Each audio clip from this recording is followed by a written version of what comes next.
Hey, it's Mark Lanier with your video thought for the day.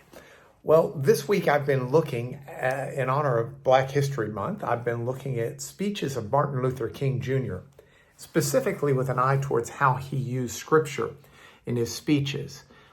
And one of the things that struck me as I read through his speeches was how often he used not simply Bible verses, but Bible stories. So I did a little research into this. I dug into it. And it was pointed out that when Dr. King was growing up, around his dinner table, his family, his parents would often regale the children with thrilling stories from the Bible. And the children would listen and the children would learn. And it's not surprising those stories never left the mind of Dr. King because they were formative in the mind of Dr. King. His childhood memories included hearing the stories that peppered his speeches, stories about marching around Jericho, which he used to help substantiate his idea of nonviolent marching around Selma, Alabama, and in other places. The idea that one could just march and God would do the work. Very formative out of the Jericho story. He told the stories repeatedly, or referenced the stories of Israel being called out of slavery and out of bondage as God let the cry be known to the slave owner Pharaoh, "Let my people go." And God not only brought Israel out of slavery, but blessed them with a redemptive land and opportunity and a calling.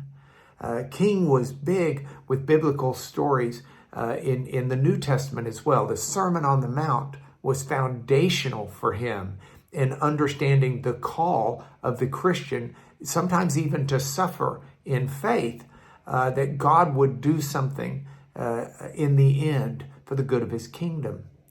So I think about those stories that peppered his speeches. I think about those stories in the Bible and more. I referenced his speech yesterday, his sermon, where he talked about Shadrach, Meshach, and Abednego in the fiery furnace. All of those stories are in the Bible, not simply to regale us over the dinner table, not simply to provide fodder for Sunday school songs. Those stories are there to affect our way of thinking. We find in those stories rich fabrics of cloth with which we can clothe our mind. We find in those stories principles of life and faith with which we can use as compass points to guide our living and our belief. And so I want to challenge you as we go into the weekend with something a little bit different than I normally do. I want to challenge you to model your world a little bit after the same fashion of the world which shaped and molded Martin Luther King. Find an opportunity over the dinner table.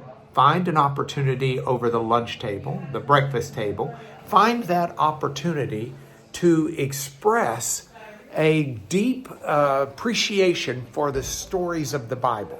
Find some of those stories and share them with the people you're dining with. Share some of those stories, especially with the next generation. And ask yourself as you walk through some of these biblical stories, the pertinent question, how does this speak to me at this point in the 21st century? I think you'll be surprised as you continue to shape your mind and the minds of others with these biblical stories. And that is your video thought for the day.